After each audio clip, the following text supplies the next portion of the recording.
Silicon ಸಿಟಿಯ ಗಣೇಶೋತ್ಸವಕ್ಕೆ ಮತ್ತಷ್ಟು ಮೆರುಗು ನೀಡೋದೇ ಬಸವನಗುಡಿ ಗಣಪತಿ ಹಬ್ಬ. ಶ್ರೀ ವಿದ್ಯಾರಣ್ಯ ಯುವಕ ಸಂಘದ 51ನೇ ಬೆಂಗಳೂರು ಗಣೇಶೋತ್ಸವದ ಸಂಭ್ರಮವನ್ನು ನೋಡೋದೇ ಕಣ್ಣಿಗೆ ಹಬ್ಬ. ಬಸವನಗುಡಿ ಆಚಾರ್ಯ ಪಾಠಶಾಲೆ ಮೈದಾನದಲ್ಲಿ ಗಣೇಶೋತ್ಸವದ ಅಂಗವಾಗಿ ಪ್ರತಿದಿನವೂ ವಿವಿಧ ಕಾರ್ಯಕ್ರಮಗಳು ನಡೀತಾ ಇವೆ. ತಂಪಾದ ಸಂಜೆಯಲ್ಲಿ ಇಂಪಾದ ಗಾನ ಜನರನ್ನು ಮನತಣಿಸ್ತಾ ಇದೆ. ಜನರ ಮನಗೆದ್ದಿರುವ ಗೀತೆಗಳು ಆ ಕಾರ್ಯಕ್ರಮದಲ್ಲಿ ಮೊಳಗಿದವು. ಇಲ್ಲಿ ಖ್ಯಾತ ಗಾಯಕಿ ವಾರಿಜಶ್ರೀ ತಮ್ಮ ಗಾಯನದ ಮೂಲಕ ಗಮನ ಸೆಳೆದರು. ಇನ್ನು ಖ್ಯಾತ ಗಾಯಕರಾದ ಕಾರ್ತಿಕ್ ಅವರು ತಮಿಳು ತೆಲುಗು ಗೀತೆಗಳನ್ನು ಹಾಡುವ ಮೂಲಕ ಜನರನ್ನು ರಂಜಿಸಿದರು. ಜೊತೆಗೆ ಮಿಮಿಕ್ರಿ ದಯಾನಂದ್ ತಮ್ಮ ಹಾಸ್ಯ ಚಟಾಕಿಗಳ ಮೂಲಕ ಜನತೆಯನ್ನು ನಗೆಗಡಲಲ್ಲಿ ತೇಲಿಸಿದರು. ಇನ್ನು ಇವತ್ತು ಗಣೇಶೋತ್ಸವದ ಅಂಗವಾಗಿ APS ಮೈದಾನದಲ್ಲಿ ಖ್ಯಾತ ಗಾಯಕ ವಿಜಯ್ ಯೇಸುದಾಸ್ ತಮ್ಮ ಹಾಡುಗಳಿಂದ ಜನರನ್ನು ರಂಜಿಸಲಿದ್ದಾರೆ.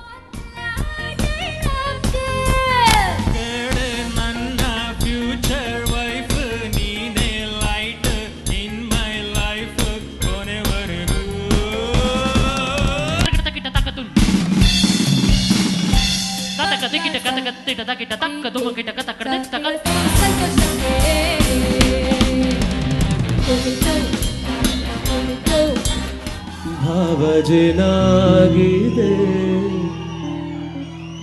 ಬಾಳು ಹಾಡಾಗಿದೆ